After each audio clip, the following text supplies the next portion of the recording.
The content of this channel is for mature audiences. Parental discretion is advised.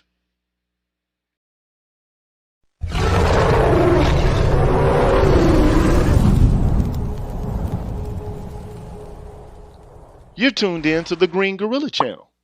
Please make sure to like the video, subscribe to the channel, and hit the bell notification button. And please, feel free to share the video. Thank you.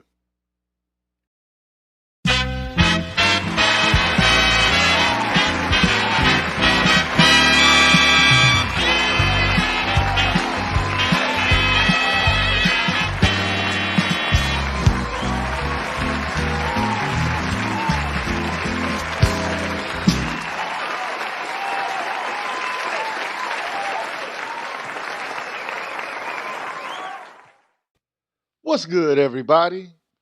I'm the G with a PhD, and you're tuned in to the Green Gorilla channel, the place where black men can express themselves freely, straight up, no chasers. And like I do about this time, I gotta give a shout out to the members of the Green Gorilla channel. Let's do that now.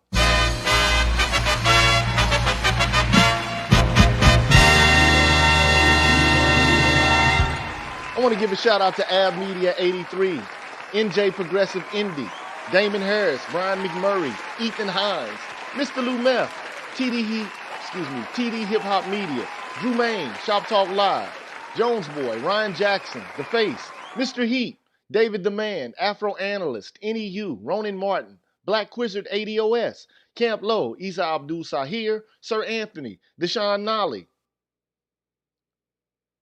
Aaron Lloyd, MLR, Charles Rogers, Black Dog, Brother Love, Infamous Chillin', Universal 178, Black Squirrd 404, Rashid Barnes, Aaron Smith, DH, See Truth the Revelator, Gold Professor, The Nameless Protagonist, Black Pill Ned Stark, Arthur Unknown, Odd Collard, Roderick Jackson, Dr. Tiasan Johnson, Brian Williams, Kalan Jakala, Sherrod Martin, Ricky Dawson, Cedric Bowman, True 7360, BK1 Shahid, James Washington, Hostile Adept. Man, my screen is jumping. Seven Coast Dojo, WPR1, Roguish the Billmonger, I Care, Forrest Windu, Lady Miss Thing Green, BGS Ibmore, and Marvin Battle Jr. Thank you so much for being members of the Green Gorilla channel. Thank you.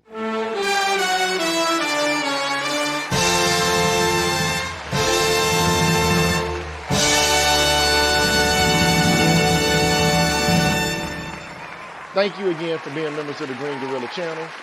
And thank you for the help and the support that you provide. I take the proceeds and I use them to improve the quality of the presentation and the content of the channel. So thank you. And if you're inquiring about how to become a member of the Green Gorilla channel, well, here's how. What's good, everybody? I'm the G with a PhD, and you're tuned in to the Green Gorilla channel, the place where black men can express themselves freely, straight up, no chaser. Today, I want to introduce you to my new membership program that consists of 5 levels where you can invest in the Green Gorilla channel on a monthly basis and receive level-specific perks. Memberships are special because they improve the quality of the content of the channel and will help me to be able to keep the channel going. Now, to participate in the Green Gorilla channel membership program, all you have to do is hit the join button, which is located right next to the subscribe button on my channel page. Now, for all of my subscribers who decide not to participate in my membership program, nothing will change. The content will keep coming the way it always has. Thanks for watching, and be careful out here, people. Bless. Yes, so that is the means by which you can become a member of the Green Gorilla channel. And, I'm at a different time today. Usually I come on somewhere around 5 o'clock, but I had to change up the time owing to some other commitments that I made. So normally I'll be back at 5, but I had some things to do earlier today, which required me to take care of that business. So I took care of the business and it went well. And shout out to Dr. Tiasan Johnson. So at any rate, let's get right to the proceedings this evening. What I want to do is talk about the patriarchy and who's really a participant in the patriarchy. We hear people talk about smashing the patriarchy all the time. Smash the patriarchy, smash the patriarchy. What I want to argue is that white women are an extension of patriarchy. And they know this. And they know that patriarchy benefits them. Although they sometimes, voice their expression against the patriarchal structure. That's a small minority of women within the context of white society in general. But I mean, my viewpoint is the patriarchy exists for and is centered around, is a satellite of white women. It's for them. It works to their advantage. And they know it. They know it. So having said that, I'm going to show you a video. Let me share the screen. Let me make sure I share the audio of the screen. And I'm just going to give you an indication of what white women actually know, although many of them feign that they don't know. This is what they know. Okay? So let me share the screen. I'm assuming you can see that. I'm going to enlarge it. And I'm going to show you. So you get it. You see it. You saw that, right? If you saw that, put a 1 in the comment section or in the chat. I'm pretty sure you saw that. If you saw that, put a 1. I'm not going to proceed further until I can ensure that you actually saw that video. And you saw what that woman said. So I'll wait. I need to see some interaction here. I need to see that somebody saw what I just tried to show. Okay, so you all saw it. And thank you, Counselor Murray. I appreciate you for the donation, sir. Thank you, sir. I appreciate it. And look, there's 2 white women having a fight in a Home Depot, okay? You got one woman who I guess is a self-proclaimed white liberal progressive. And then you got this other woman in there who basically, to be quite honest, I'm gonna go out on a limb and say most white women think the way that white woman who was aggressive, most of them think the way she does. They know that the patriarchy exists to protect and provide for them. They know this. They understand this. And they know that they occupy an elevated status within the confines of the system. They know this. They know this. The very idea that the patriarchy in and of itself is something governed, regulated, and ordered strictly by men is a lie. It's a lie. It's a big fat lie. And we all know it. There's no time to play games about this. It's time to cut the shenanigans. It's time to be done with it. The reality is that white women know that they pull men's strings, white men's strings. They're not as powerless as they purport to be or present to be. They know they have men wrapped around their fingers. They know that generally men are going to preserve and protect them. White men. They know this. So why are we playing games with this? Why are we acting as if they're not an extension of the very thing that feminists eschew? They know this. It's time to stop lying about this. I mean, yeah, sure, they're subjected to violence here and there from men, other women. You just saw 2 women go at it. Thank you, Camp Low. I appreciate the donation, sir. Thank you. Appreciate it. But they know this. They know this. This is understood. Let's stop lying about this. Let's stop playing games about this. I'm going to share an article with you, which is what I do a lot. Instead of video responses, I do article responses. Because there's more to be covered within the confines and the context of an article than there is typically in a video. I mean, in the future, I'll get to assessing videos more so. But for now, I want to focus on an article. And it explores the politics surrounding the plantation and how white women participated in the politics surrounding the plantation. I mean, for some reason, we like to separate, to truncate, to cut white women off from the social system itself, as if they don't participate in it, as if they aren't members of it. But they are. It's time to stop lying about this. Thank you, Damon Harris, for your contribution, sir. Appreciate that. And this is the truth, man. We have to start telling the truth.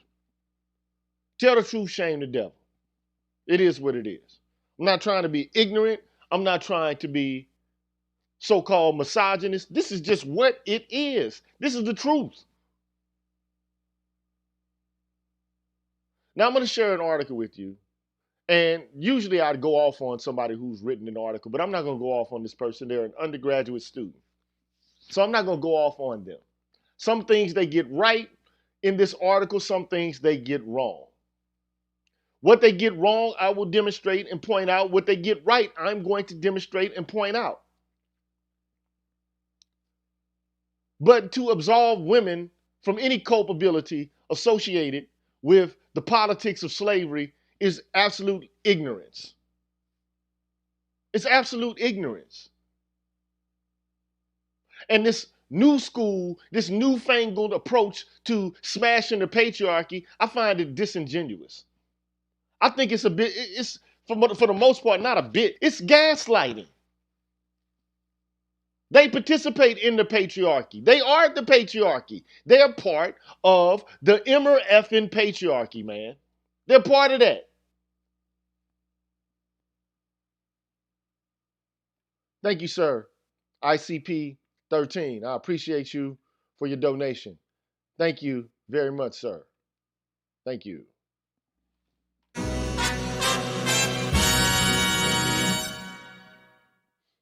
And let's not lose sight of the fact that nobody drugged these people over here. They weren't forced to come to the Americas. They could have stayed in Europe. Nobody forced them to be a part of married life on the plantation. You know, these women selected the husbands that they had.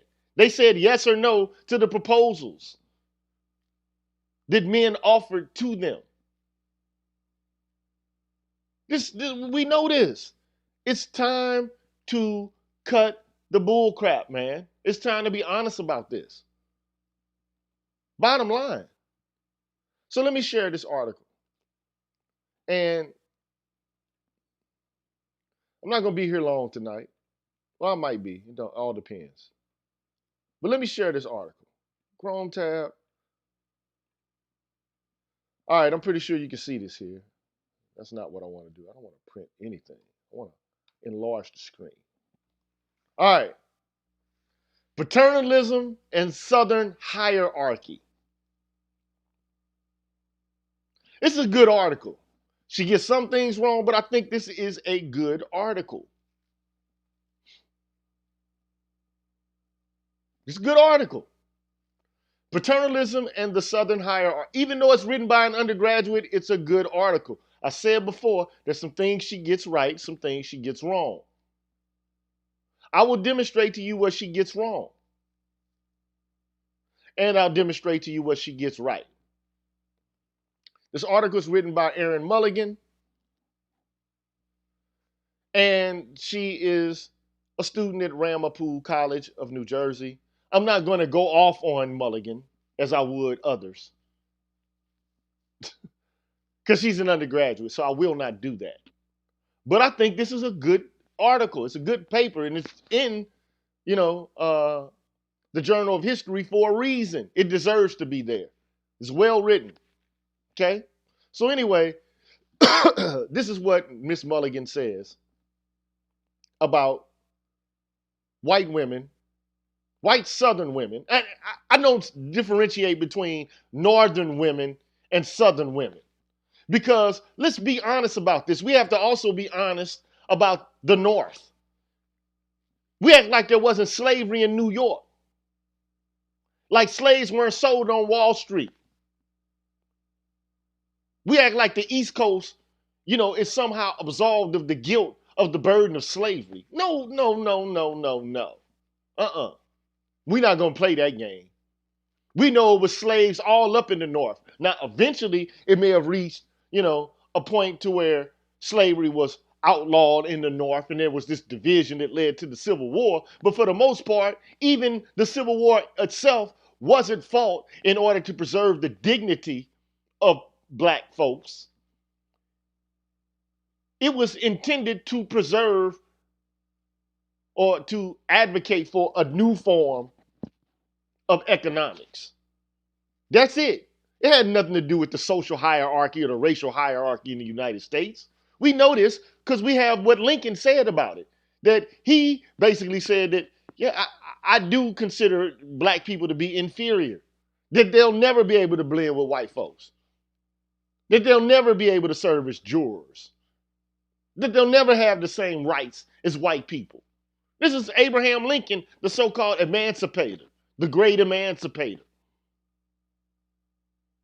But we know what's real. It's time to stop telling lies and playing games about this. Also, man, make the Cash App, make it rap, man. Make the Cash App rap. Make the Super Chat, make it pop off. Because I'm giving you some good information here, man. So anyway, because I ain't seen the Cash App do nothing yet. Not a thing. So let me get to it. In the antebellum South, slavery was the thread that held the fabric of society together and defined the Southern woman. Now, again, keep in mind, I don't buy this whole Southern Northern thing. I don't buy into it. I think the North and the South are basically racist.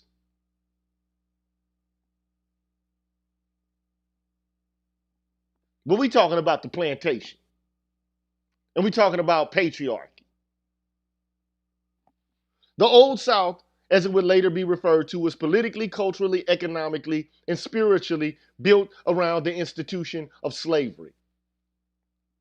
Slavery was the foundation the strict Southern hierarchy was based on. Race and gender determined a person's status, with white slaveholding males at the top and black female slaves at the bottom. Now see, I got a problem with this right here because she provides no evidence whatsoever to demonstrate that black women were at the bottom of the rung of the social hierarchy of chattel slavery. That's why I got a problem with Miss Mulligan right here. She just assumes that as a category, women are subservient to men. The women occupy a less prominent role in any hierarchy just merely by the fact that they have a uterus or a vagina. Now, this is where I got to depart from Miss Mulligan, but I think that a lot of what she has to say about white women is correct. What she says there is absolutely incorrect. Now, I'm gonna get out of this for a second and I'm gonna go back into it. So I'm gonna remove this and I'm gonna share another screen, as I'm wont to do, because I share screens. I'm the screen share man. Now, this is an article. I've already read this for you before on this show. It's called The Myth of the Black Matriarchy. It was written by Robert Staples. Now, this man has a PhD and he studies black history. Okay? He studies black people. That's what he does. And this is what he says about the condition of black women in the context of slavery. Just as in the law, society at large, power relationships in the family are aligned along economic lines. The power base of the patriarchal family is, in large part, based on the economic dependence of the female member. Okay, so white women are dependent. On who? What are white men doing whatever it is that they're doing for, though, for real? Who are they doing it for? Huh? What are they going out and doing all this for? Just themselves, huh? I beg to differ.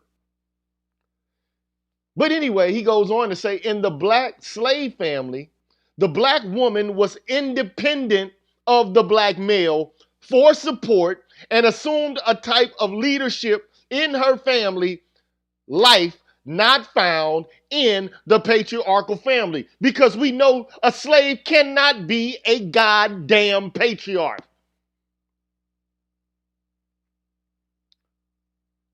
A slave can't be a fucking patriarch. Period. So this whole notion that we're going to carry over the concept of the patriarchy and smashing it that was developed by feminists in the second wave feminism and backward, like some sort of backward application of the concept of slavery itself, it's anachronistic, it's conceptually erroneous. Cedric Bowman, thank you so much. I see you there. You're the first person to make the Cash App dance and prance. Thank you, sir. I appreciate you, sir. At the same time, white society continued to deny black males the opportunity to obtain the economic wherewithal to assume leadership in the family constellation. Now, this is a man who studies black families, black males and black women, and their ability to cooperate with one another. Now, I agree with some of what Robert Staples says, and I disagree with some of what he says. But the very notion that without providing any proof whatsoever, you can just automatically assume that black females assume the worst position on the plantation is erroneous.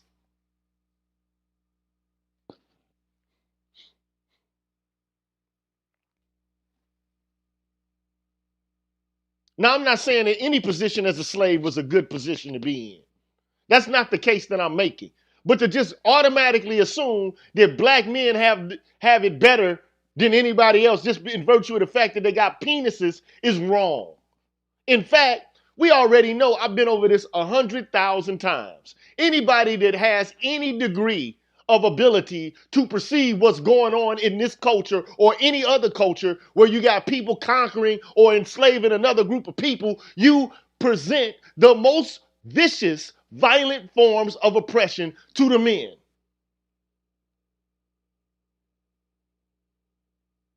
You don't even put the women in chains when you transport them.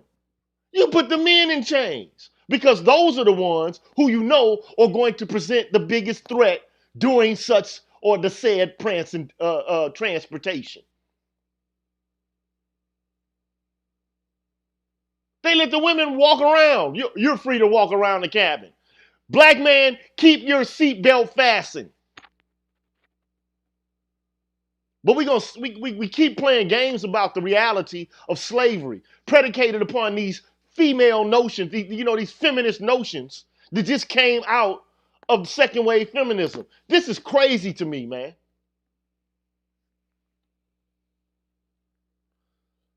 Rayaldo Salters, thank you so much for your kind donation on the Cash App, sir. I appreciate you.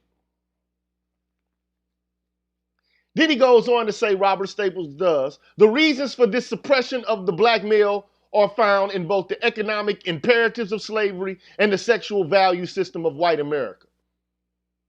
In the early period of colonial America, the white family was strongly patriarchal, and many of the income and property rights enjoyed by women and children were those given to them by the husband or father.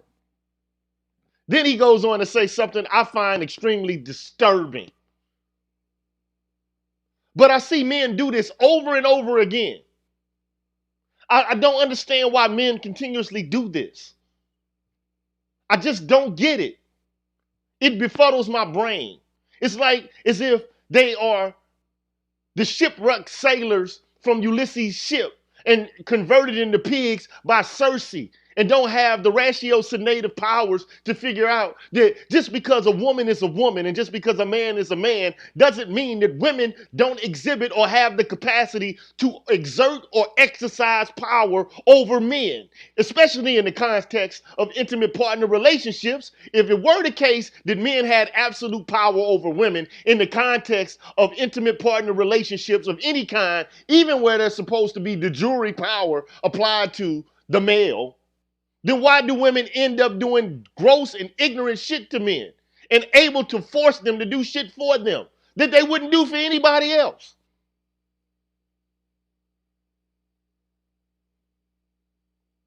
Why?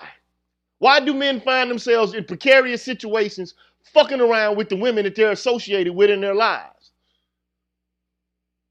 If that's not power, I don't know what the fuck is.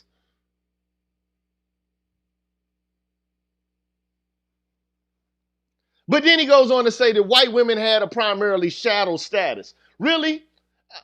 I just don't agree with that, man. I find it disturbing. In fact.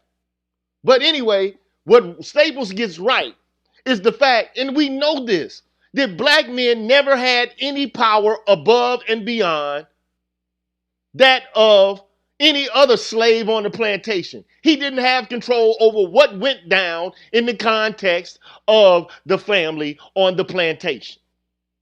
He couldn't tell his wife what she had to do. And oftentimes, the woman would be given power over the man and the ability to control resources and finances in the context of the slave family in order to emasculate the male and to subjugate him and to create some sort of twisted caricature of what manhood is actually supposed to be. A slave can't exhibit manhood.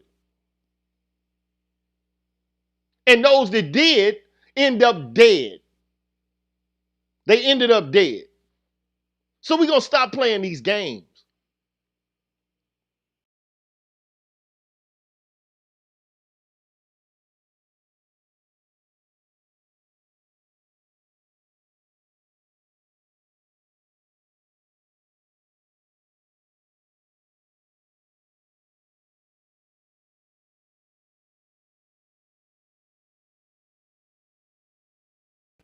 I apologize. I went off the grid for a second and hit the wrong button. But, you know, it is what it is.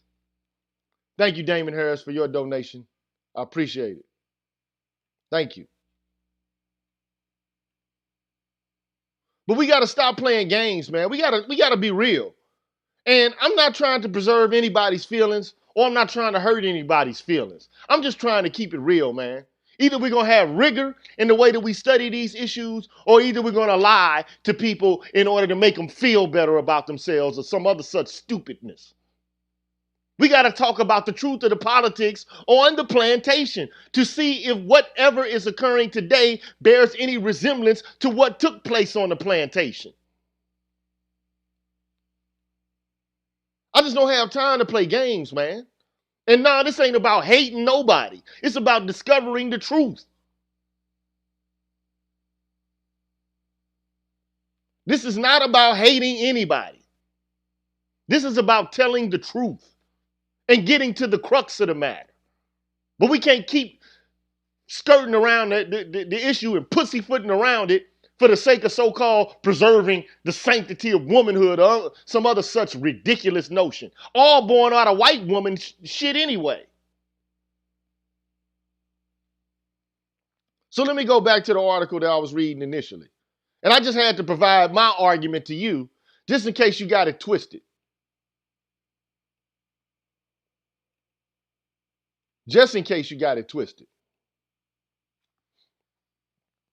So she basically says race and gender determine a person's status, with white slave-holding males at the top and black female slaves at the bottom.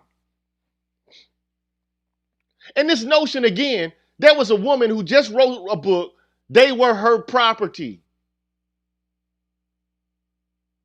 I think her name is Stephanie Jones Rogers.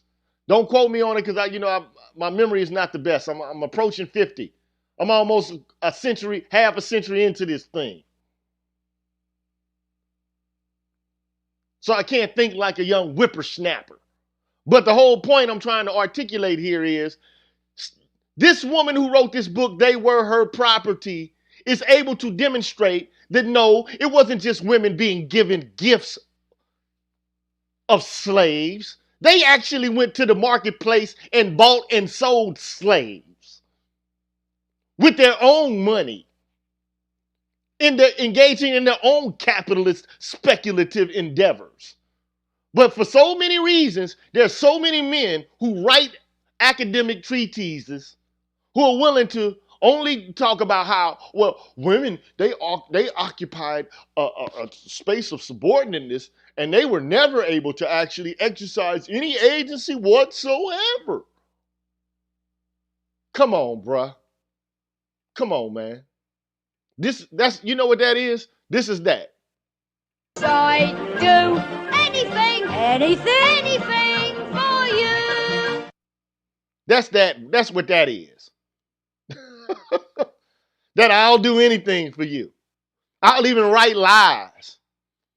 I'll tell untruths about the history in order to have it fit in with our conceptualizations of womanhood. All born out of white womanhood, by the way. White Victorian womanhood. Which basically purports that women are the moral superiors of men. Now, I just so happen to believe that women and men are both fallible. They're both people who can be either virtuous or vicious. I don't play this. Well, women are innately endowed with respectability. They're caring and virtuous and nurturing just in virtue of the fact that they exist. Bullshit. It's time to stop the sprinkling the pixie dust and all like they're river nymphs, little fairies and shit. Come on, man. We gotta talk the truth, man. You got good women, you got some fucked up ones. You got good men, you got some fucked up ones. When are we gonna start telling the truth about this and stop playing games?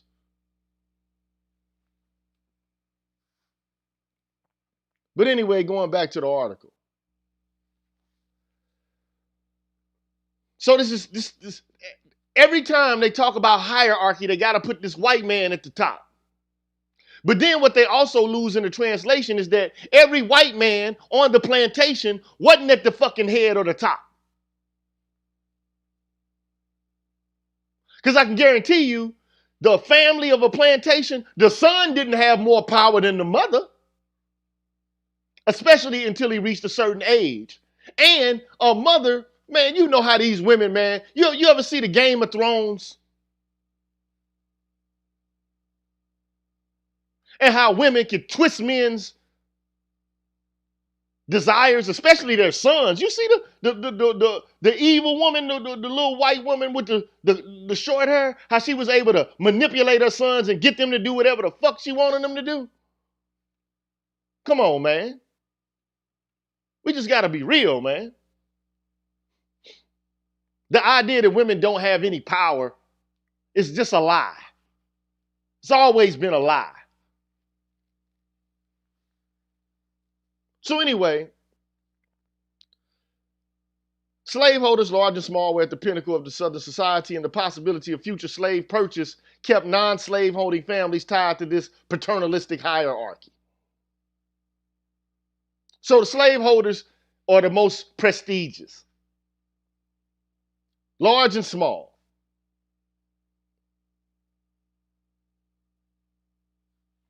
And if you want to be like the massa, the big man, if you're a white guy, you honor these people, okay? But the whole family, you don't just look at the white man by himself and say, oh, there's something wrong with him. No, the whole family's complicit in the fucking whole system. Slave ownership elevated the status of both genders, giving white women more power within the slave-holding system. This sense of superiority and power fueled white women's acceptance for the institution of slavery, which they advocated for based on paternalism and, in effect, maternalism. Now, this is just, I don't want to get into semantics here, but let's just keep it real, man. White women are paternalistic, man. If you're on a plantation and you're a white woman, you perceive the little darkies as your children, or your like goats and dogs and hogs and chickens. That's how you're regarded. Not as because you got testicles and you're black that you're a man. No. You're still a child. Let's not get this twisted, man. Slavery defined women's location in society and provided them with the belief that it could provide them with upward mobility. Southern women associated paternalism with feminine power in their homes and in their communities. I agree with that. Because there is no feminine power without the masculine power. This is not like an individual game being played here. This is a team sport. If the man has no power, what power does the woman have? If the man is not financially solvent and is burgeoning and flourishing, what does the woman have? What does the woman have? What does she have? Nothing. Affluent white Southern women or Southern mistresses supported the institution of slavery because of the ideological agency slave ownership provided in the strict hierarchy of the South.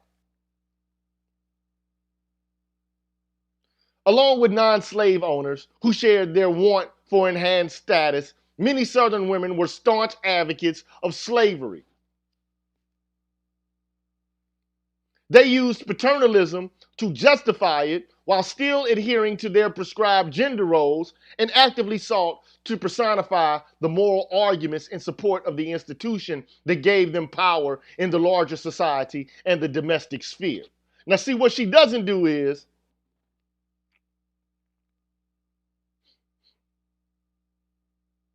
begin to articulate the ways in which just because you have a different role in relation to gender doesn't necessarily mean that you lack power. You function differently, but it doesn't mean that you function with less power. I mean, think about this. This is like the very idea. Anybody who's been in an intimate relationship with anyone at any point in time, if you're a man, you know the woman has the ability to influence you into making decisions about a whole host of issues. And oftentimes men will capitulate to what the women want. Can you do this for me? Will you bring me that? Can you do that for me? Can you do this?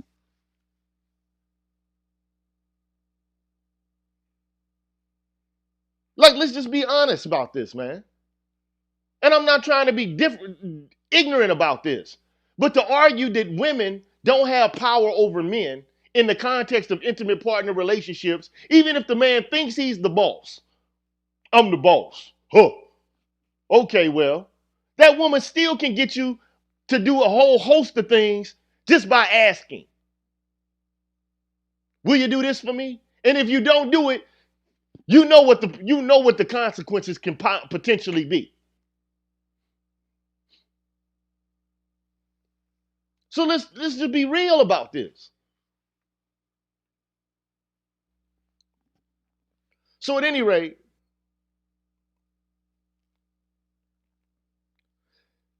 the first step in understanding how slavery shaped the Southern woman is to understand the gender structure of the entire nation.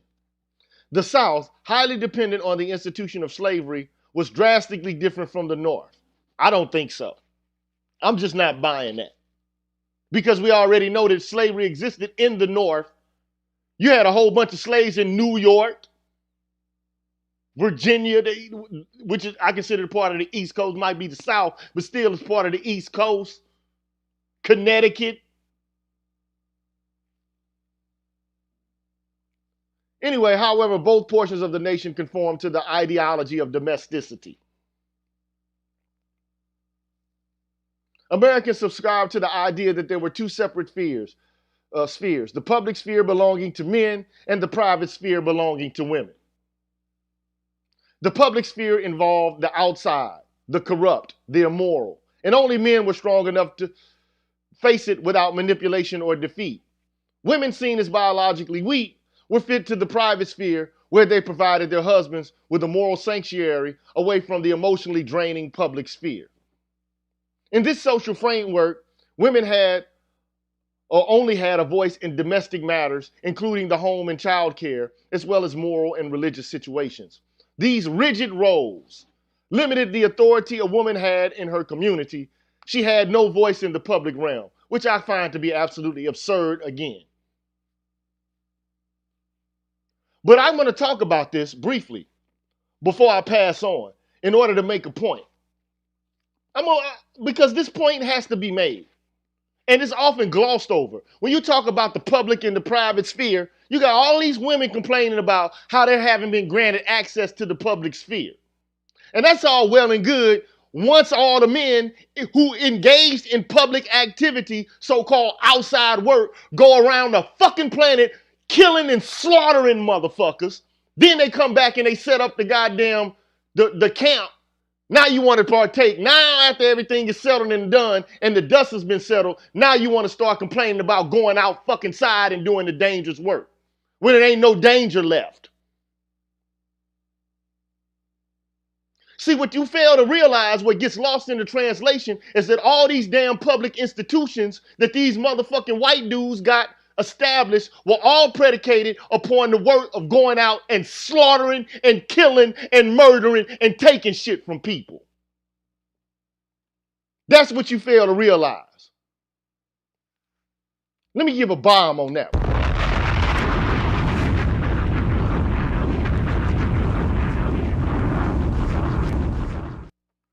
These guys weren't just sitting back having conversations with each other.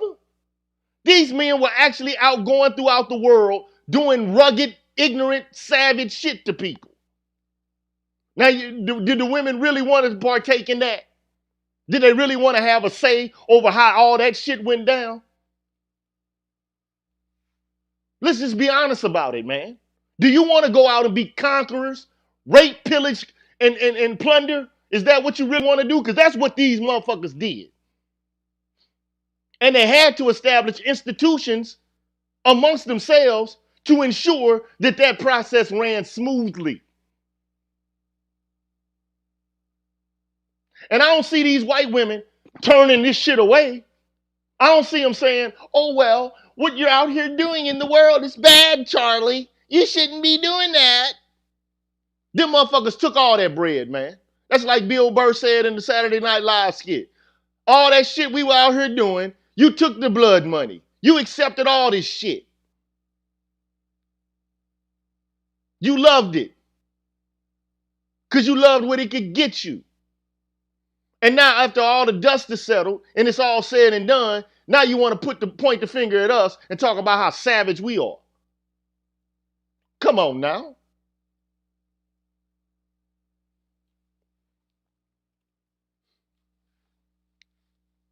So they talk about being restricted to the private sphere. So what you want to be out? You want to be out slaughtering, raping, pillaging, and plundering motherfuckers? Because we know you'll accept the shit. You'll accept the shit that it gets you. But you don't want to get out there and go do it until the dust settles and shit. Now you want to start poking your nose out. And start critiquing institutions and shit. Now you want to do that when everything is safe. Now they talk about the rigid roles. Now they want to start breaking roles and shit. Now let the shit hit the fan again. Let some war type shit pop off. I guarantee you they're going to go back straight into some strict gender shit. Protect me. Don't let anything happen to me.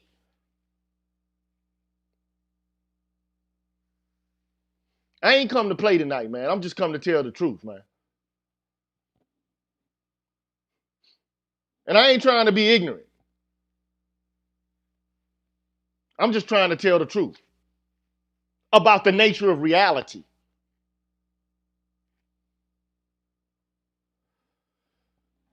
Even in the home, because her husband supported her legally and financially, the American woman in the antebellum period held almost no power.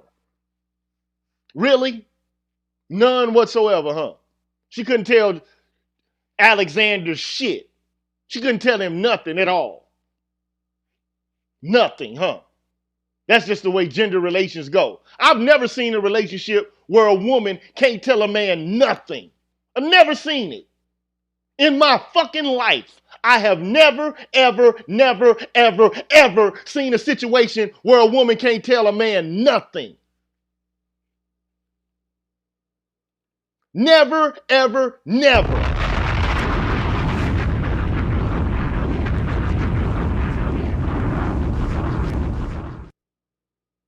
Never, ever, never, ever, never. I want you to tell me a situation in which you've seen men involved in family relations where the girls and the fucking wife and the daughters, they can't tell the fucking man nothing. Point to that. I want you to point to that fucking instance and show me that family where the woman can't tell the man a goddamn thing.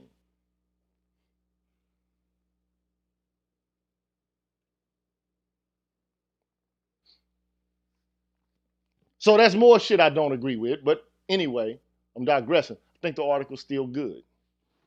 Women held a critical role in defining their family's social status through racial superiority as well as the image of domestic relief.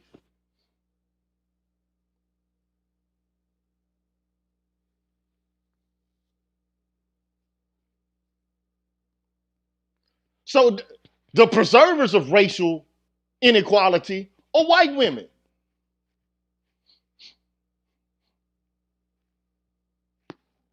By epitomizing the ideal Southern mistress, a woman had the unique power to elevate the status of herself and her husband. The social hierarchy in the South placed white women above the slave population based on race. No shit. You think the mistress, Miss Ann, couldn't tell the average slave what the fuck to do every damn second of every hour of every day?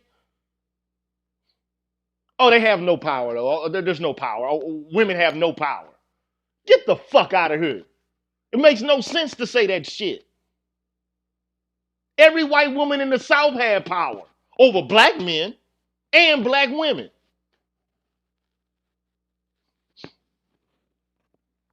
She had almost no power over her husband, who went out raping, pillaging, and plundering to get you all the shit you got. Now you want to talk about, well, I have no power. I want some power.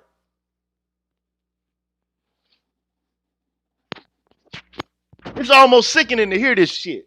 I'm just being honest. This extra distinction gave Southern women a sense of social or societal superiority that was not as prevalent in the social structure of the North. Please. Regardless of a woman's economic class, if she was white, she was higher in social class. Bingo. And what trips me out is you don't think that white women who are part of a plantation or, of a higher class of persons within the domain of the aristocratic South, you think they didn't have power over the average working class industrial servant white man? You didn't think the white people was part of the help also? Like every miscellaneous white man just had the same power as a fucking plantation owner. This shit is ridiculous, man. Like we supposed to believe stupid shit.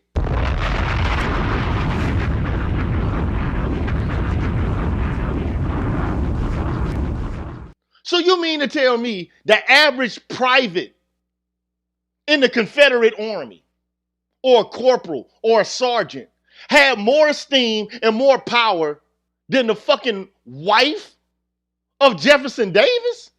Come on, man. Come on, man. Stop the bullshit, man. I'm not buying that bullshit. And let's just be honest about it. When we start talking about suffrage, that's a thing white women love to bring up. Well, white women couldn't vote. Well, guess what? The average white man couldn't vote in this motherfucker either.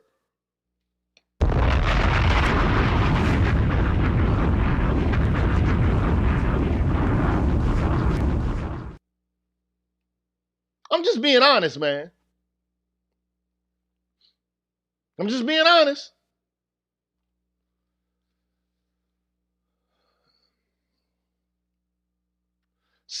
According to Southern ideology, because the slave ownership provided women with the opportunity to fulfill the domestic role to the fullest of their abilities, the institution was moral. So if you got slaves, you could be the perfect woman. You could be the perfect little white woman. I do agree with that. I do agree with that. But think about it. Think about the kind of power that you're able to exercise within the domain of a home where you running shit like it's a fucking organization. This shit is like a fucking plant. I mean, think about being able to run and control a plantation with hundreds of slaves.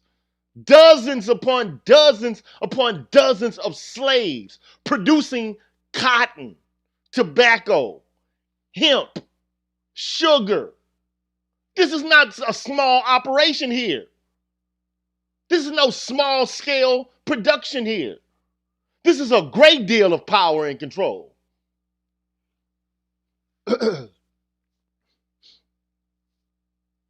But I digress. Slavery was a gateway for women to enhance their already elevated position in society by better allowing them to conform to the ideology of domesticity, as well as marking them as higher in the white power structure of the South.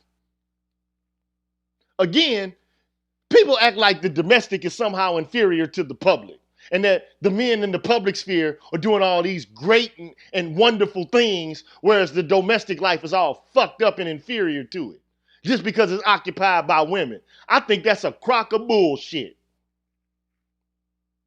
Again, my articulation is that the institutions created by men,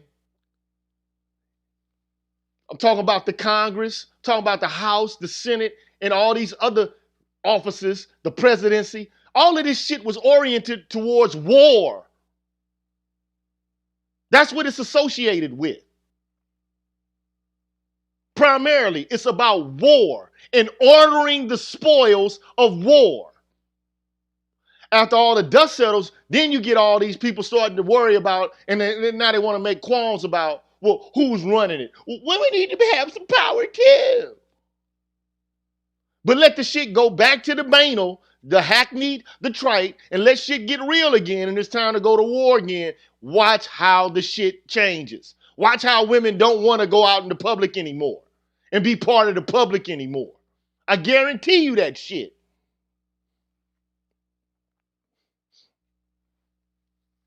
Southern women had the potential opportunity to free themselves of domestic responsibility with the purchase of slaves.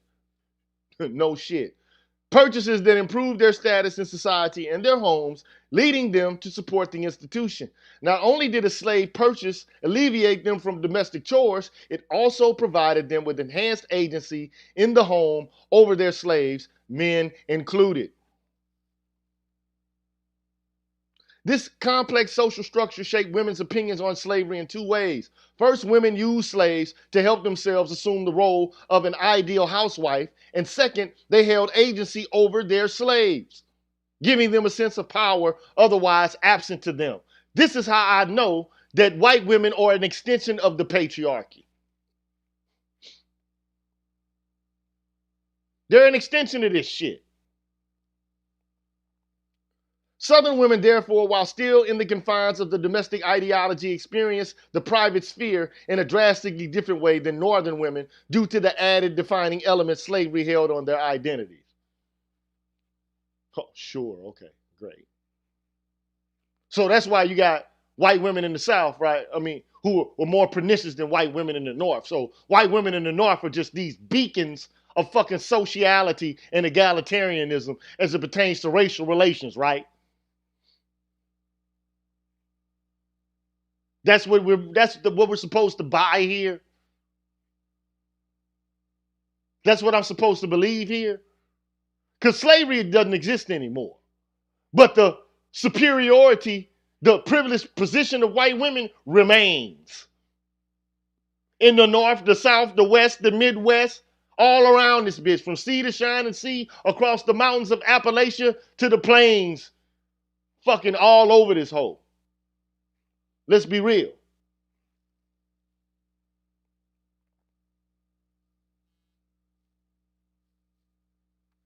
Northern women, due to the added defining element slavery held on their identities. So the Southern woman's experience in the private sphere developed, like Northern women, with the gender inferiority associated with the domestic ideology. However, owning slaves was a way for Southern women to both excel in their domestic role and exert high levels of dominance over the slaves. This unique combination led women to use their racial superiority as a way to gain power in both society and their homes and compensate for their inferior status as females. In other words, and I kind of agree with her on this point though, your ability to exert power over slaves makes you one of the most ardent defenders of racial superiority and the racial caste system of chattel slavery. But let's just be honest about this. We act like, this woman acts like white women are much better in their attitudes and their dispositions towards people who were slaves or people who are black. It ain't much different.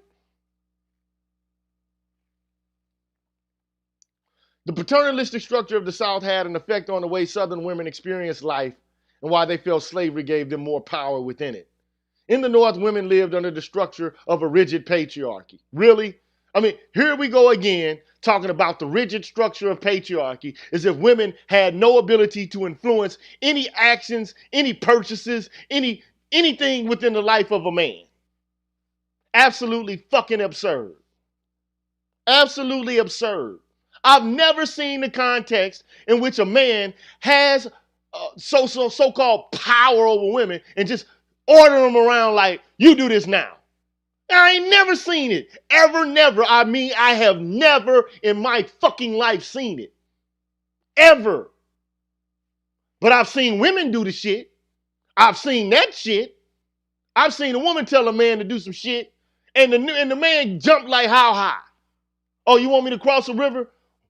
How far I'll cross?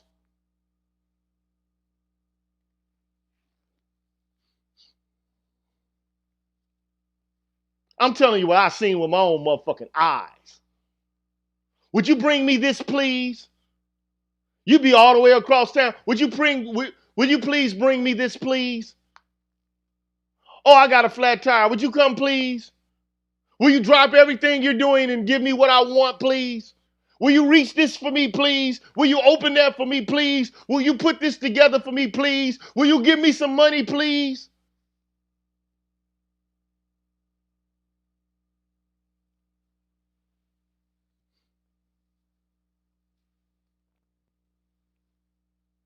I'm just being honest.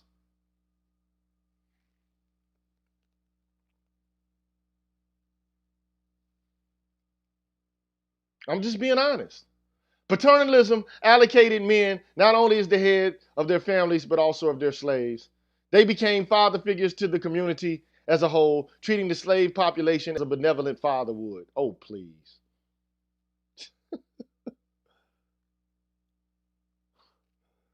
Paternalism allocated men not only as the head of their families, but also of their slaves.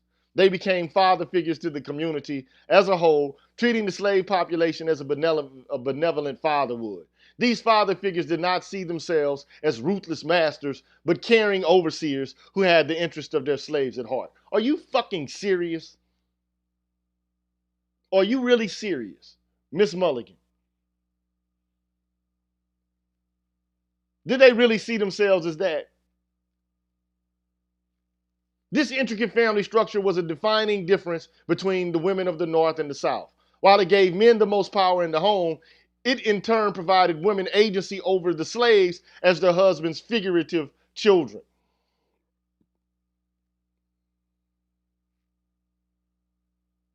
And I believe that to be pretty much the case. Now I'm going to come back and read the rest of this. Well, I'm going to take a quick break before I get right back to it. I got to take a break for a second. Let me take a break and then we'll get right back.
The content of this channel is for mature audiences. Parental discretion is advised. We're back on the Green Gorilla channel. I'm the G with a PhD. And this is the place where black men can express themselves freely, straight up, no chaser. So every now and then you might hear some curse words, whatever the case may be. If that's not your cup of tea, you are invited to leave. Okay? If you feel like, what you're hearing here is too shocking, you are free to leave. You're only a click away from safety and not being triggered.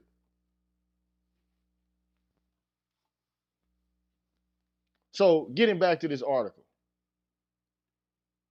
I mean, somehow, for some reason, this woman is absolving Northern women and acting as if there's like this totally different sense of femininity and masculinity in the North than in the South, only because of the institution of slavery.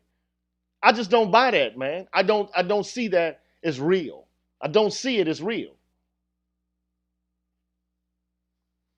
I see all women, white women, as extensions of this so-called white patriarchy. I see them all as the same. But only men can know this, or only black people can know this. I see them all as dangerous. That's just my personal position on the matter. Now, you can feel whatever kind of way you want to feel about it, but this is how I feel about it. And I ain't saying all white women are fucked up. Some of them cool. Know a few cool white chicks. Okay? Know a few cool motherfucking white people. All right? But that still does not basically separate from the fact that most white women, by and large, are an extension of this patriarchy shit. They're an extension of it. And then, yes, they do have power over the household. And yes, they do have power over what men decide to do. So we're going to stop with that charade. I'm not playing that game anymore.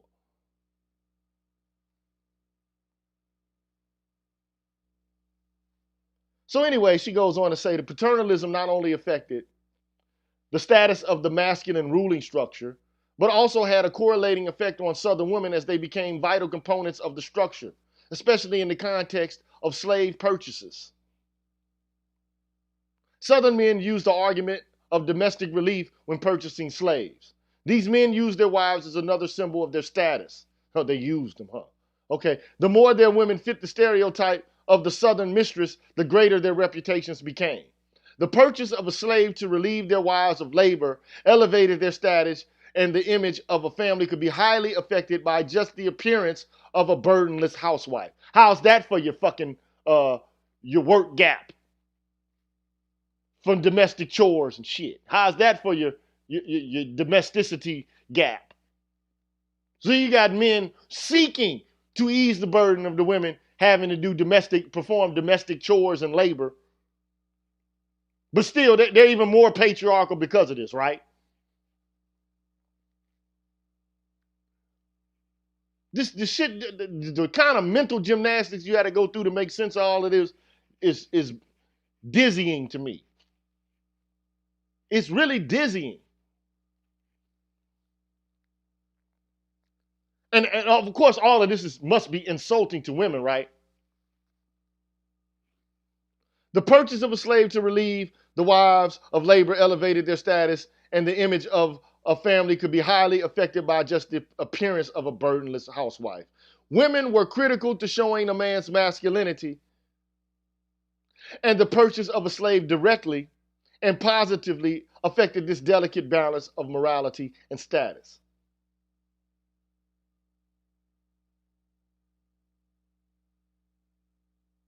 Women, by becoming key elements in this pro-slavery argument, held a powerful role in justifying paternalism. No shit. This is what fucks me up about all of this. And look, I'm being honest. This is either a woman is just being like stupid naive or just doesn't realize. None of this shit happens without men actually going out and securing and providing order and protection for the whole process. So you want power? Can you go out and fucking colonize a goddamn continent?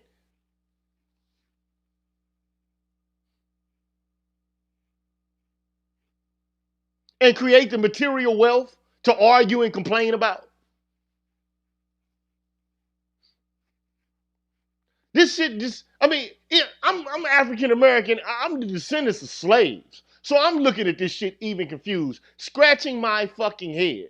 The narcissism of these motherfuckers is extreme.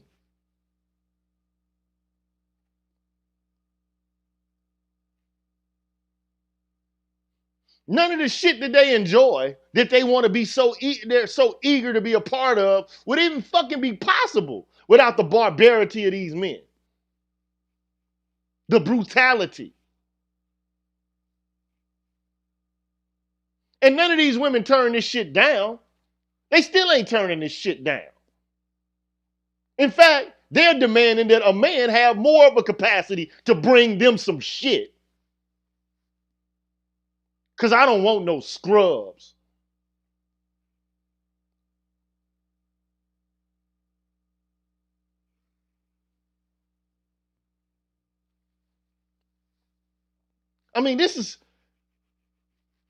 I just don't understand it, man. I'm confused about how we're perceiving the world and the reality of what is taking place. Look, these men went out and conquered a fucking continent. And they killed and committed genocide. And they enslaved millions of people. And what are they arguing about? What can I fucking get? Where's my power?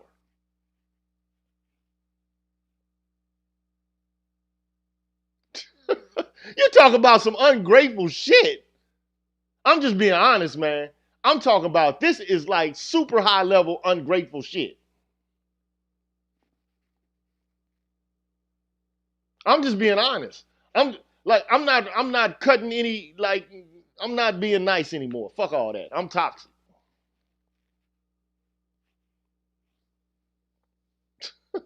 It's just crazy to me, man.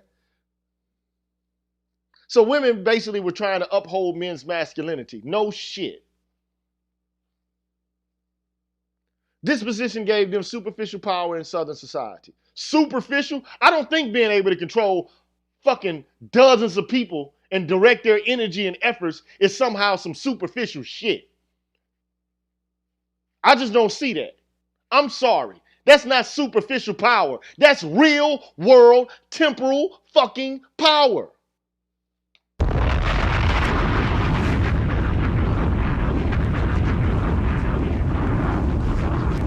It's absolutely absurd. Oh, she had superficial power because she was able to direct the life of hundreds of slaves. And she was only superficial though because it was confined to the domestic sphere. Huh? I'm just being honest, man. Think about this, man. What the fuck could you do if you had 10 motherfuckers that was ready to work for your ass and couldn't do a goddamn thing about it? How much shit could you get done? What kind of sense of accomplishment and achievement would you feel like you acquired after having control and managed that labor in an absolute power dominating way? But it was only superficial.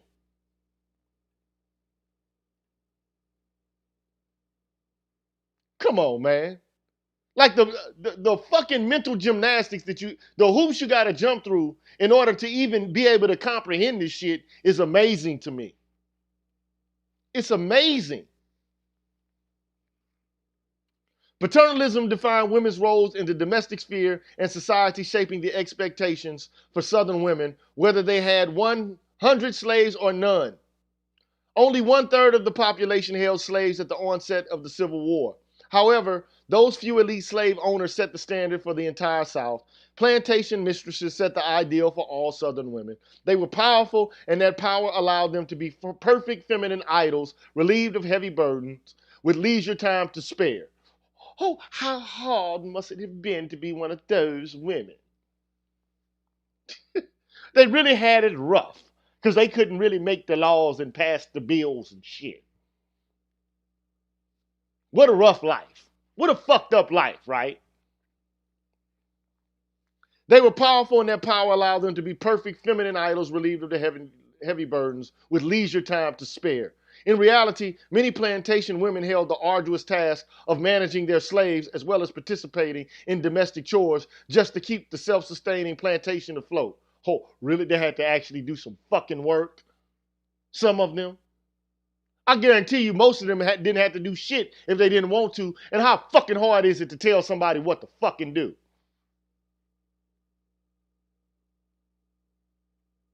Under the threat of being whipped to fucking damn death. We ain't talking about somebody getting some money. We're talking about somebody's life.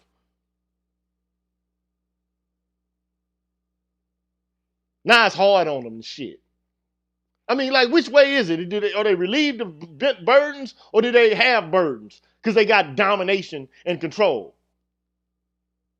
Which one is it? I'm left, I don't know anymore.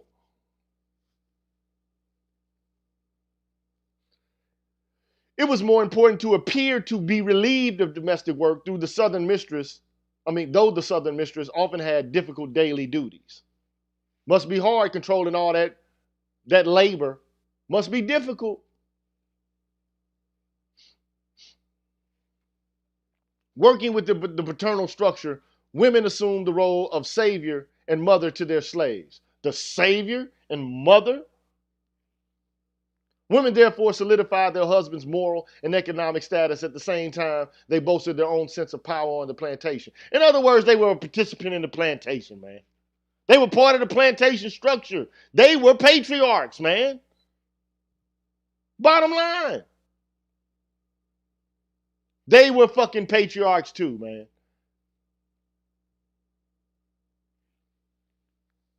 Where the father in the paternalistic society was the father of his family and all of the slaves that lived on his plantation, the woman was therefore the defaulted mother.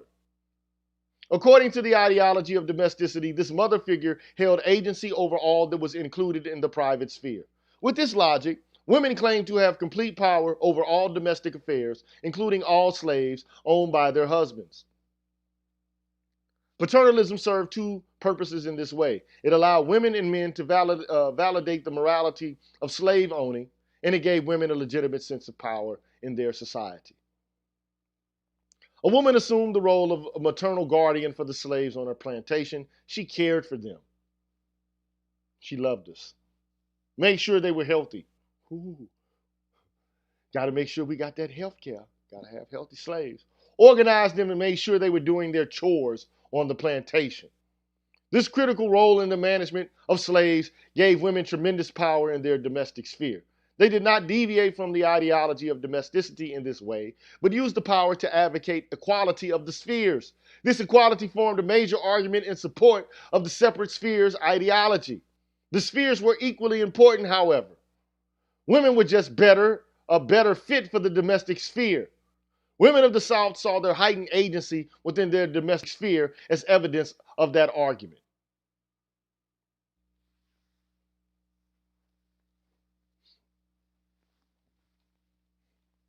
So in other words, okay, look, I'm gonna finish this, but it's getting tedious at this point. Actually, I'm not gonna finish this because it's getting tedious. You know, I think you get the point at this point. I don't really have to keep going. I'm gonna leave a link to the article. You can look at the article and read it all the way through. Because I'm at the what mark? I'm at the hour and 21 minutes. At this point, anyone can come in and they can speak to it and speak the brain and speak the mind about it. I'll let you in. I'll give you a couple of minutes to join in. But the reality is, these women talk about smashing the patriarchy, man, but the system of racial hierarchy in this country is predicated upon patriarchy, and women are participants in it. They're beneficiaries of it. But I think the piece that's missing from this woman's article is the whole story of colonization and what it takes to get the colonial project off the ground. And we're acting as if women are actually suited to that kind of work. None of this shit even exists for them to complain or argue about if it weren't for these dudes going out and doing this treachery.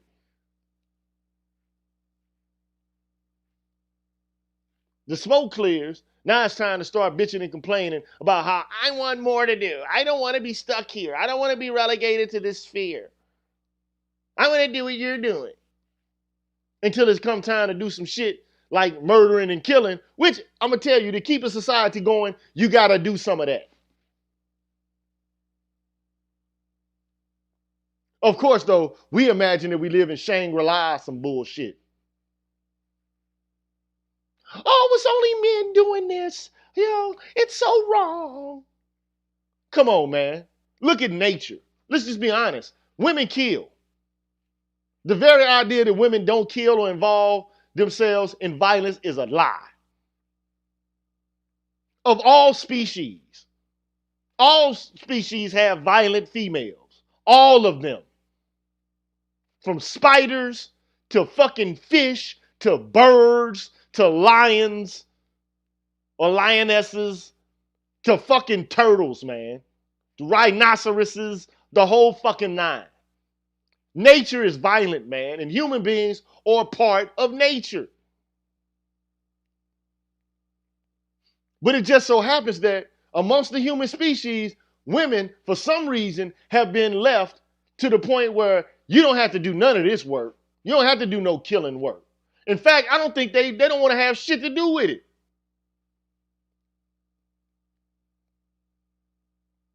Prior to this whole Victorian notion of womanhood, I guarantee you, in the Germanic tribes, these white women was out there fighting, bruh.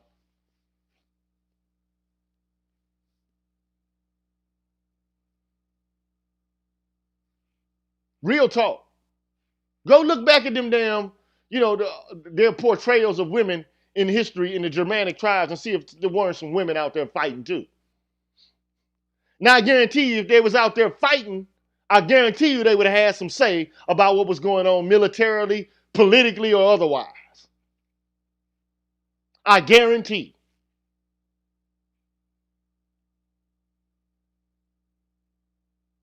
Because if you fight, you get the right to contribute to what the fuck is going on.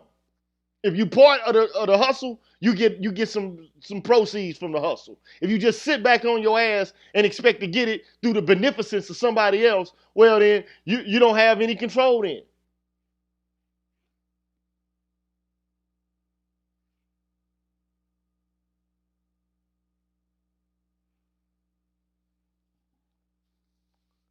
But if anybody has a comment to make, all I'm trying to do is articulate the fact that women participated in this, man. They were part of this. A plantation is not something that's just headed and run by a man. It's something run by women.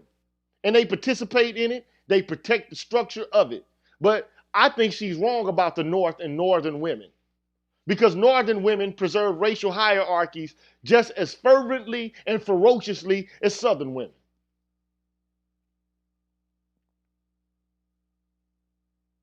In fact, one can argue this whole goddamn feminist movement, second wave feminism, is a great big block to black men.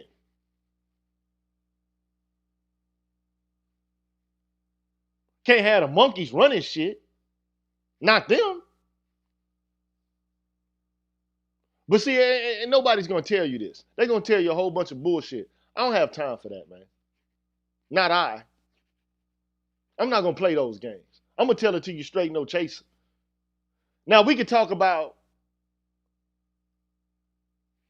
normative theory related to this, whether it's good or bad, but I'm telling you how it is. This is the truth. If you don't like the truth, man, go somewhere else, man. Go listen to some motherfuckers talk about some crazy motherfucking, Nate Robinson getting knocked the fuck out, or Mike Tyson or some bullshit like that. Go listen to that bullshit on the other channel.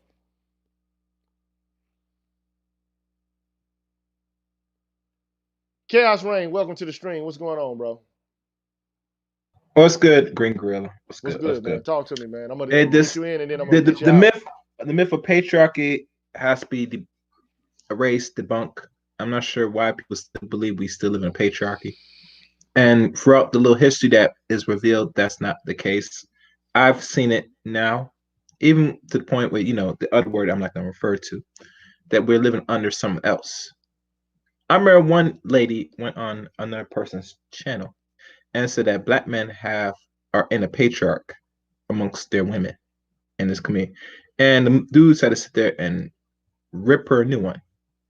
Because where is that? I don't see that. Hey man, look, I already know from the beginning. I'm gonna have to let you go because I got somebody else to come in. Okay. But look, let me just say this, man.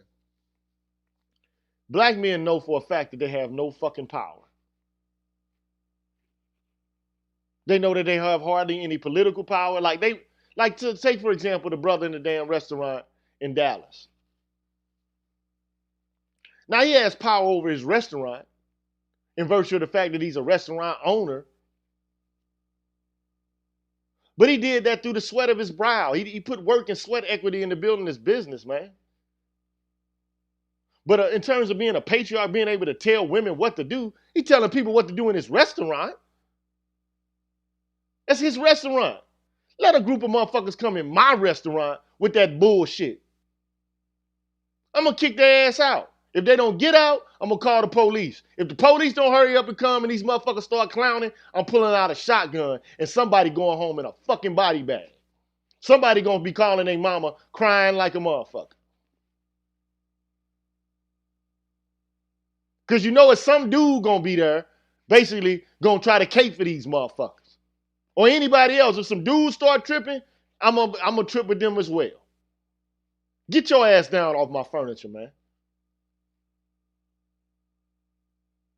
Let a motherfucker, all these dudes talking about, well, you gotta let women do their thing, and that furniture ain't that valuable.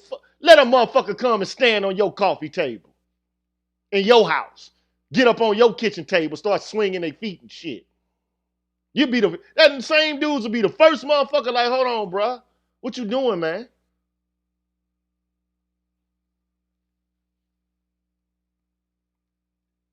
Duvall, welcome to the show. What's going on, bro? What's going on, brother? Talk to me, man. What's good?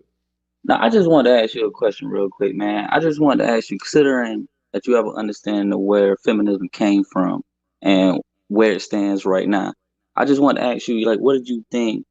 What do you think exactly, but the clear, distinct purpose of is it in society, and where do you see it going as far as from a societal standpoint? Man, basically it's women's grab for power.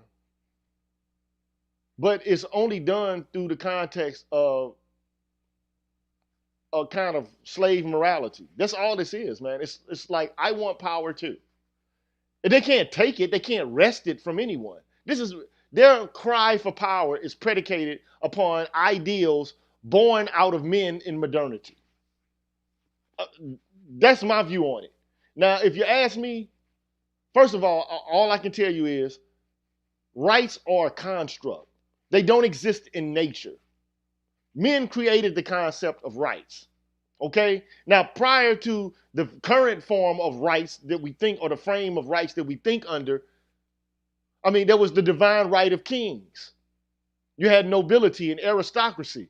But there were shifting forces that were occurring in the culture, Western culture, which allowed a new group of men to rise up and challenge the power of the nobility and kings. And so they used philosophical framing in order to justify and to rally the awareness of a new and emerging public. That's my view on it. But I don't think that there's any such thing as rights. It's a fiction, it's a cultural fiction born out of different conditions that had begun to rise. Basically, kings began to lose their power, they became weaker. Okay, this is where you get the notion of rights from. People began to contest the power of kings. And so therefore you had a shift in the way government in Europe or the governing structures in Europe were established. But I mean, this whole notion, but they're relying on these ideals born out of modernity, which in and of themselves were fictions. So where do I see it going? It goes as far as men will allow it to go, because there's no real power here, and it's all a sham anyway. All of this is a sham, because the wealthiest people who have the most resources, they still run shit. Only it's a different structure now. It's based on capital accumulation. Can I ask one more question if you don't mind? Go ahead, brother. So, as far as particularly as it applies to, ADOS people, American descendants of slavery, have you seen that it's impacted us and the impacts that it's caused? What do you think the American descendants of slavery men should do to reverse those negative impacts? Man, ADOS men exist within a culture that's hostile, bro. We're the descendants of slaves. I mean, that's what we keep saying is ADOS. We're the descendants of slaves. People who have power over you don't just give up power because they're being nice and they're now going to start abiding by ideals that they set up to establish themselves in power. I don't see how that's going to work. Now, we can continue to argue for it and to contest against it, but I don't see these people giving up power willingly. I just don't see them doing that. So how do we maneuver? We try to find any way we can to thrive and to flourish and to function within a cesspool. That's what we do. But it's hard to do that when you got so many men, black men, ADOS men, we're our own worst enemy. We're killing each other. We disrespect each other. We're not on one accord ourselves. A bunch of us are walking around deaf, dumb, and blind. I mean, we're willing to do anything, to screw. It's like, I mean, we have no plan, no objective, no goal, no purpose other than to fit into this system and to demonstrate our fitness within the confines of this system. We don't even have a mores, an axiological structure. We have nothing. We have nothing. Then that leads me to my last question. I'm sorry to interject, because I seen you on a panel with Dr. Hassan Johnson, and I think less than a week ago he put up this community post where he asked suggestions that we come up with a new 10 commandments, and it is applying to what you're saying right now. Well, not 10 commandments, just a list of commandments that we can all agree upon. So then the only question I can ask you is, even if we were to do that, even if our intellectual brothers were to come up with a list for us to agree upon, do you even think that it's something that we could use, that we could all get on one accord to actually be able to fix these problems and not operate in such a cesspool and just operate on one page, so we have a little bit more clarity? If we want to do it, we can do it. We can create a clandestine organization that's not hostile to the culture in which we live in order to make sure that we got what we need for ourselves and our progeny. We can do that if we want to do that. But we have to develop a way to acquire resources. We have to become masters of something. And there be a high demand for what skills we have, and that nobody else can do but us. And it's got to be something bigger and better than chunking a basketball. or football, because that's all entertainment based. We got to have something that's necessary for the society in which we live to keep it ticking and going smoothly, and they'll miss our presence. But right now, my father keeps telling me this, man. Black men don't get their hands dirty. They have no skills. What are we going to bring? And like, there are people like, so I got into this argument with this brother about Thomas Sowell, but I think Thomas Sowell is right about this. What do we do? What do black men do that is indispensable to the economy? What do we do? We know we can talk about what every other group does. We can talk about Chinese and Indians and 7-Elevens and Chinese and Koreans with nail shops and all this shit. What do we do other than barbecues, car washes, and barbershops? Or did I say barbershops again? Barbershops, car washes, liquor stores, and restaurants. What do we do? You have to pick something and do it and fall into it like death, like you plunging onto a sword. But we haven't decided to do anything. But we don't even have a culture. But that's part of this problem, is that we were subjected to this slavery thing. And during the civil rights, see, this is what Booker T. Washington was all about. Booker T. Washington was all about how can we develop in industry? Because in the end, this is what we're going to need.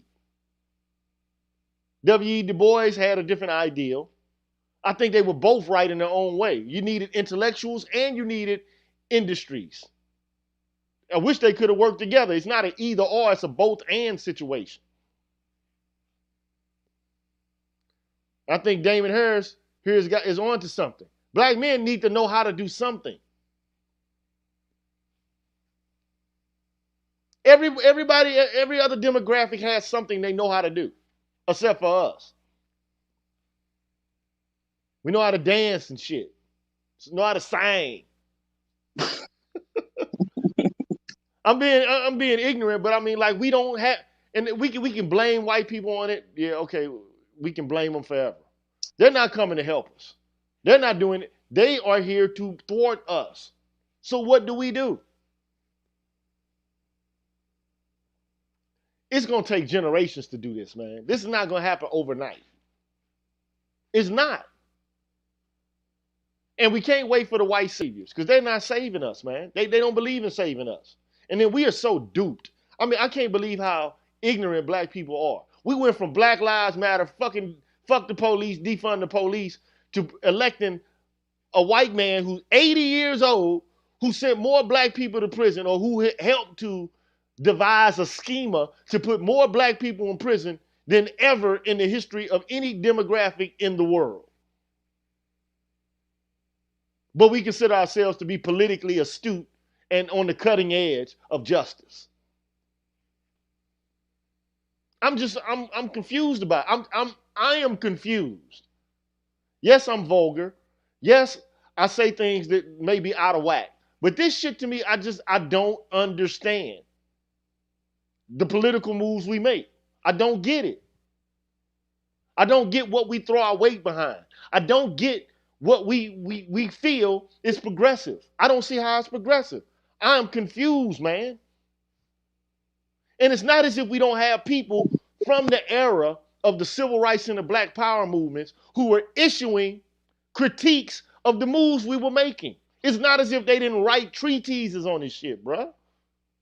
So I don't understand why we keep doing the same shit. I just don't understand it. So if I can just bring it back full circle, since you started with feminism, let's say black men do get on track and we do become titans of industry. This is just an idealized world. Considering that black women have taken to feminism so strongly, do you think that even if we create this quote unquote, this, for lack of a better way to put it, this quote unquote Wakanda, do you even think the women are even, they can be reformed to come back into the fold and be back under black male authority? You even think that's possible? I'm not worried about black male authority in relation to women. Okay. That's not me. I like to be perfectly honest. I think the last thing that needs to be on black men's minds is getting women straight and trying to get them back under our authority or whatever the fucking case may be. For what? Well, I just Why say that worry? Like don't. I mean, and I present this as a reason, right? Why even worry about it? Because if you got money and you got resources to begin with, she ain't gonna be saying shit. Not well, like that. I mean, but I, women. I But was these. just Huh? I was just saying that from a futuristic standpoint. Like if we were able to get ourselves together in that sense, I just say it for the sense of family. You know, not Okay, necessarily I get that. I get what you're saying there. And right. all I'm saying is this, and I kind of reiterated this over and over again. The relations that exist between black men and women in this country right now are impacted and affected by structures that they have no control over. And right now, we've already seen, going back to the article, right, with Robert Staples about the myth of the black matriarchy, where he basically says, look, ever since the plantation, black male authority has been undercut. This is just the truth. It's not as if black men was the king of his castle and he could just boss his slave wife around. Come on, man, this is it's absurd to even think that that was something that occurred. And for black women to double down on this whole notion that black men are patriarchal, it you can believe that if you want to, and they can keep telling us this shit over and over again. Look, misogyny is not patriarchy. So I can hate the shit out of women. I can be mad as fuck about women. I can come on this channel and call women bitches and hoes all day long. I can say, bitch, you ain't shit. You's a nasty, funky, dirty ass hoe bitch. It's not going to change the outcome of a black woman's life, man. At all. She still has her own agency. She's still going to be able to do what she wants to do within the confines of this system. This is what I don't understand about this. And then, so the only thing they can really put patriarchy on for black men is violence and rape. But then when you look at the statistics and you look at the empirical data, it demonstrates that women are just as violent as men, if not more violent than men. Now, they are not able to, through their violence, exact the same kind of outcome as men, but it doesn't mean they don't try.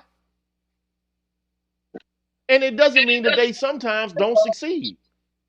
Women are one third of the victims of domestic violence, homicide are men. The numbers are even higher as it pertains to black couples. So you talk about more than a third of black men dying at the hands of domestic violence. But see, we don't talk about that. All we do is talk about what happens to women. We never present the numbers about men. So the last thing I would say that if black men do want to get their shit together, they're going to have families. But if the women in the context of those families don't cooperate, get rid of them, man. Cut them off like karate. Like Future say, karate chop. Start thinking of that song in your head, bruh. Real talk. If they're not cooperative, get the fuck rid of them. Because, look, I'm not even advocating for men to be able to be under the authority of me. Like, fuck all that. Like, what do you have to offer? That's what I'm asking for about a woman. What do you bring to the table?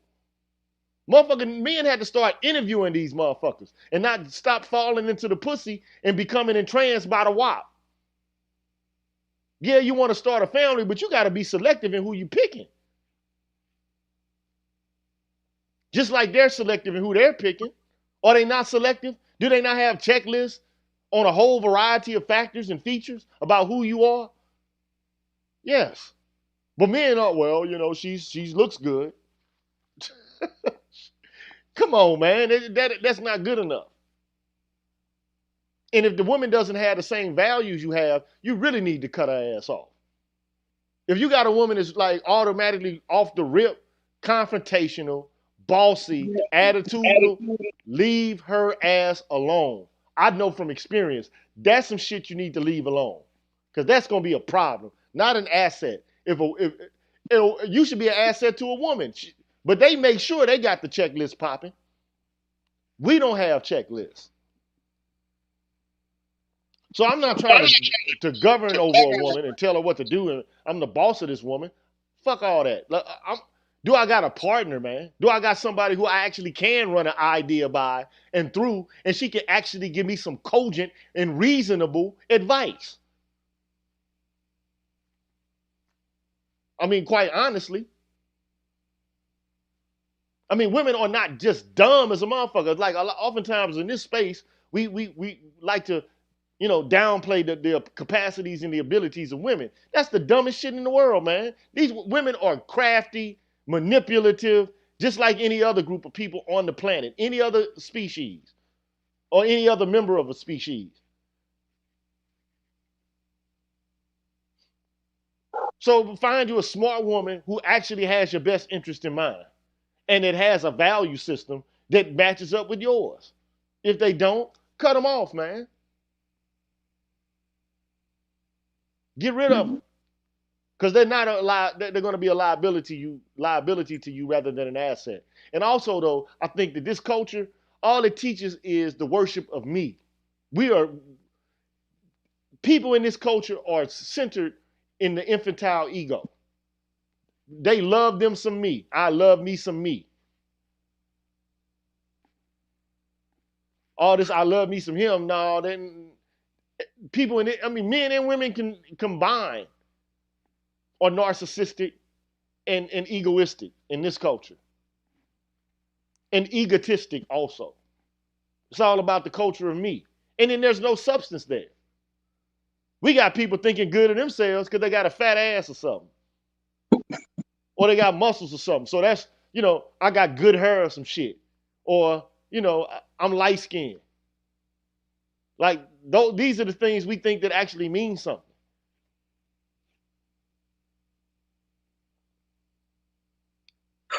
But like my father always says, you got to have skills, man, to compete.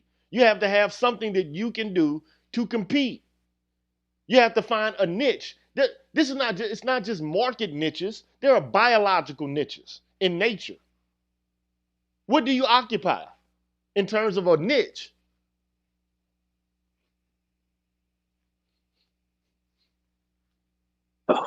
I'm just throwing it out there. But I thank you, Duval, for joining me. I don't have any answers. I'm one man, bro. And I don't necessarily hate women. I don't. And I don't think they all bad. Not all of them. But some of them on some bullshit. And some of them are using the feminist movement in order to gain a narrative or a framework in which they can get and acquire as much power as they can. But it's only predicated upon this fake notion, the social construct related to rights. And then black people are using this rights rhetoric as if it was actually meant for us. This shit was never intended for us. We can talk about it all day long. And we should use it, but understand how much weight it really holds. Not much, not for these people. They never intended us to have rights. That's why we were 3/5 of a person.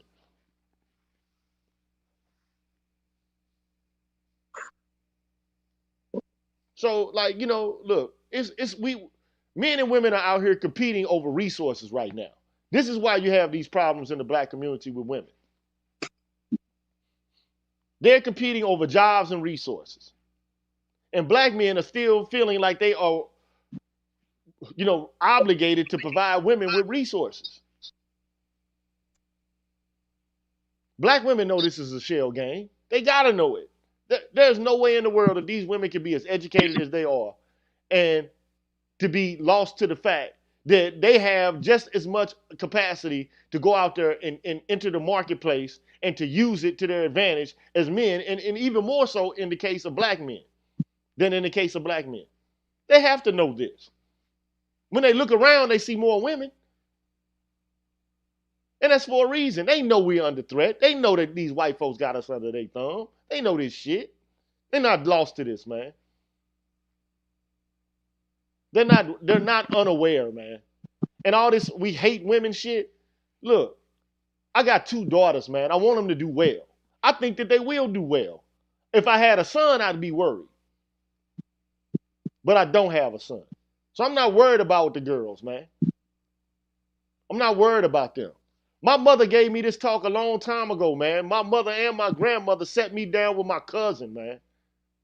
My oldest cousin, man. They sat me down on the couch with her, man. And they said, and these two women, man, my grandmother, my mother, they said, look, she gonna be all right. Because a man will take care of her. She looks good. She's pretty. She's beautiful. You little nigga, you gonna have a problem. You got 3 strikes against you, you young, black, and male. So these women know this shit. They know it, man. They not dumb. They not lost to the fact. They know how hard it is out here for us, man. They know we getting killed out here, all this other shit. They know this, bruh. But it's a game right now, man. They looking for their own. It's narcissism, and it has to do with the fact that fuck it, they looking out for themselves. They live in a society where black men have no power, so fuck them. Why should they show us some respect and give us some sort of honorific status? They don't give a shit. They get into where the money is. Now, if we got power and money, then the whole shit changes. But it's a competition. Men are notorious for this in all races, though. Men compete with each other intra-racially. White men compete amongst themselves and kill each other, just like black men do. So all this, men need to learn how, look, we need a truce with each other for a minute. But I don't see it happening anytime soon, man. We crazy, man. But don't underestimate the agency and the intelligence of women. It's not wise to continue on that train of thought. You're underestimating someone who's very powerful. They're not dumb. And then I hear people say, well, women they don't speak with logic. Bullshit. I've seen women take logic courses and get A's off the shit. And most motherfuckers say, women don't think with logic. It's some men out here that don't use logic either. Most men don't even know the rules of logical inference. They can point to you to what some logical fallacies are, but you start talking about modus ponens, modus tollendo tollens, De Morgan's theorem, constructive dilemma, hypothetical syllogism, all these other logical inferences, rules of inference, they don't know what they are, man. And be the first ones to tell you about logic and how illogical you are. And don't know shit about logic. Never took a logic course ever.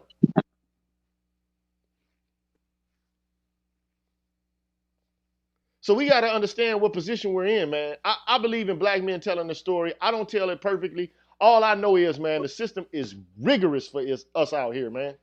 We're living on realistic difficulty out here on these streets, bro. I'm just being real. Well, damn, bro. I knew we was behind. I knew we was dysfunctional, but I ain't know it was to this extent, man. You opened my eyes, and man, I just want to say thank you for your time. Thank you for the wisdom. And I understand you say you might not have the problems. I have all the solutions right now, but I think between brothers like you, Dr. Son Johnson, Ron O'Neill, and all those other brothers that was on that panel, y'all would be a perfect, group of people to lead this charge, man. And having conversation like this help more than you know. So again, man, thank you for your time. Thank you for the wisdom. I'm gonna head on out, man, and I appreciate everything you said. I took note to it. I'm gonna keep it in the back of my mind, and I'm gonna rewatch this video, man, and keep following your content. So thank you. Hey, man, you're welcome, brother. Y'all, you be easy, bro. Man, you as well. So look, all I'm trying to say is I don't have all the answers, man. I'm just one man amongst many. In relation to leadership, I would say this. That I don't want to be a leader. I want to be a participant in something that's a movement or a body of people who are leading themselves and being autonomous. It is what it is. And, I got some brother right now saying women take logic courses makes them logical. Look, bruh, human beings are emotional. Human beings are emotional reciprocators more than they are logical, rational calculators. And if you want to have a deeper conversation about that, I can devote an entire show to that shit right there, and then you will see. Because men get emotional through anger. While women may cry about some shit, they get angry too. They may get angry and cry. Men get irrational and murder each other.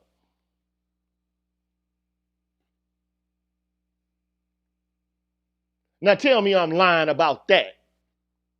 I done seen men get into fights over stepping on shoes. Now tell me what's logical about that shit. I'm just asking the question.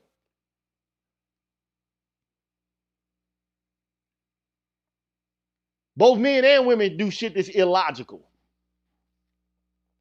But if you want to know what logic is, you got to go to the definition. First, we have to understand what the terms are. We act like black men are walking around like Dr. Spock and shit, devoid of emotional content and feelings at all. If you want to say that that's an empirical fact, I dare you to get your ass on this format and come on and have an argument with me about the fact that men walking around the planet, like black men specifically, are walking around the United States like Dr. Spock, talking to people and having arguments with people predicated purely on logic.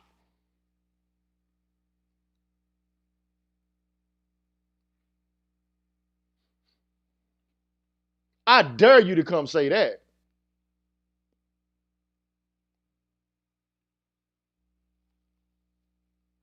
I'm being real about that now. And it is true. A lot of men are murdering other men over women, but men will murder each other over some man shit, some bullshit, over somebody laughing at them too much, over somebody saying something that they felt was disrespectful. I seen family members shoot each other, literally saw it with my own eyes, over some stupid shit on the front porch drinking Budweiser. Or malt liquor is some bullshit.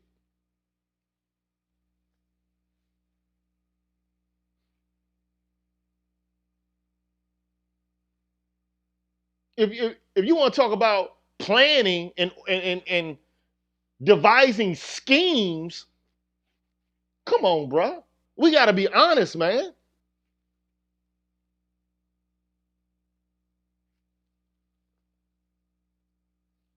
We got to be honest, man. I'm not here to just say men are superior just because men are more logical and these women lack logic and all this.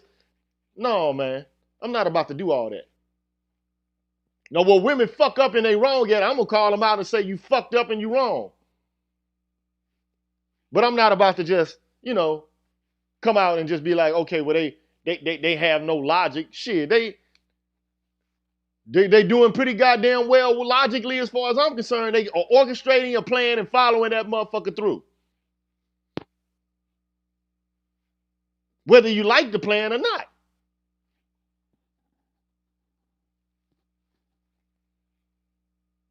And black men killing themselves in the street, I don't think that's logical at all.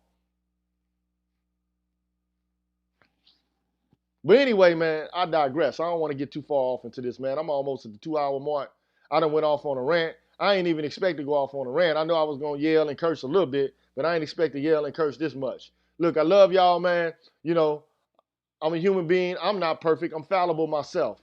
All I know is I got an opinion, I got a viewpoint, and I'm expressing it to you. I want you to learn from what I know if you think I know anything at all. And maybe correct me where I'm wrong. Because I am fallible. I do err. Not a perfect person. Okay? So having said that, man, I want y'all to be good. I want y'all to be prosperous, man. And I want you to enjoy your afternoon. Your evening. And get some rest, man. And get ready to get back to the grind next time, man. So I'll see y'all later, man. Peace out, man. One.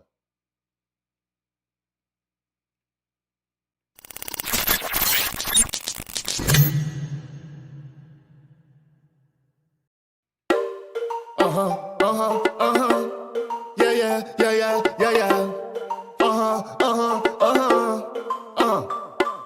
I'm a phenomenon, I shine like Orion. I came in a rap gang to smack it up like Heron, transform it like Megatron. Wait, like Yamatron, most rappers are some peons. I'ma starve them like Ramadan, I'm troublesome. You don't really want no troublesome, cause I pop guns like hood chicks do bubble gum. I been dumb, gon' stay that way till kingdom come. When the sun I'm at, unleash a demon, a polygon. I'm heavy, son. man. Got more knowledge than Farrakhan, more gang than Cap. Karma that bitch some name done one. Stay lit off some Shandan. Maybe Bacardi Ram, stay drink to some Nordstrom. Call me that Dapper Don, more violent than Genghis Khan. The members of Taliban, niggas faker than silicon. Get hit like a .com, like soldiers in Lebanon. I'm bringing that red rum. When I get through with you, son, you gon' think I see rap. Run! I carry weight like a heavyweight. Bake more cakes than patty cake. Watch the fiend salivate. You a lightweight, bantamweight. Better contemplate. If you violate, make you levitate to the pearly gates. I fascinate when I conversate from the show me state where these niggas love to hate and hot murder rate or the waste. But this flow is just a taste of God's grace. Shining this light in the ugly place in the prophecy. Got more wisdom than Socrates' philosophies. You don't really want no parts of me, can't you see? I'm slicker than Mephistopheles, stronger than Hercules, more dangerous than the Damocles. The MCs crying me pretty please. I wet up they white tees, knock them out they wallabies. Now they touch my deliries. For coming up shorter than little C's when I break out the killer bees. I study music by Karkasi, hit chicks look like Ashanti. When I'm breaking them off, they yell at odd poppy. You rack rappers is sloppy, you can't stop me with that. We can sorry, copy, malarkey. I'm a monster like Frankenstein, rock harder than Palestine. You slimes, dropping dimes, a snake and serpentine. Can't stand to see me glow like Nas with his big shine. All you haters colder than cold sores, need calamine. But behind shit like red brick hitting your head. Leave the sour taste up in your mouth like lemon heads, like Simply Red. Wasted some years up in the feds when I touched down. Already red, that gave me head. I got higher vision for higher living. I'm highly driven. I'm acting women like it's some sort of sick religion. Driving an Impala, sitting on it, each 20 inches, and they spinning just like the planets in the solar system. Black country people, over in Africa, down to America. Black country people, we make all the world go round and around, yes. Black country people, up in Canada, down to Jamaica.